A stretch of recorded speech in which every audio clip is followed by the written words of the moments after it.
Hi friends, ఈరోజు మనం గోపీచంద్ గారు ఆయన తండ్రి అయిన టి కృష్ణ గారి గురించి మాట్లాడుకుందాం.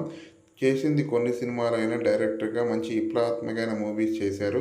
1950లో జన్మించారు, 1986లో మరణించారు. 36 సంవత్సరాలు జీవించారు. అనారోగ్యంతో టి కృష్ణ గారు మరణించారు. టి కృష్ణ గారు చిన్న కొడుకు అయిన గోపీచంద్ గారు ప్రస్తుతం తెలుగులో హీరోగా రాణిస్తున్నారు. పెద్ద కుమారుడు కూడా యాక్సిడెంట్లో చనిపోయారు. టి కృష్ణ గారు చేసింది కొన్ని మూవీస్ అయినా చాలా విప్లవాత్మకమైన మూవీస్. 1979లో గోపీచంద్ గారు మరణించారు. 7 సంవత్సరాలకి తన తండ్రిని కోల్పోయారు. టి కృష్ణ గారు చేసిన కొన్ని మూవీస్ ఇప్పుడు చూస్తున్నాం ఫ్రెండ్స్. నేటి భారతం సూపర్ హిట్ మూవీ, దేశంలో దొంగలు పడ్డారు హిట్ మూవీ. టి కృష్ణ గారు డైరెక్ట్ చేసిన మూవీస్ ఇప్పుడు మీకు చెబుతుంది.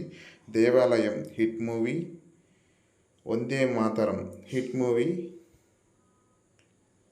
ప్రతిఘటన బ్లాక్ బాస్టర్ హిట్ మూవీ. చేసింది కొన్ని సినిమాలైనా చాలా విప్లవాత్మకమైన మూవీస్, సమాజానికి ఆదర్శమైన మూవీస్ ఇవన్నీ.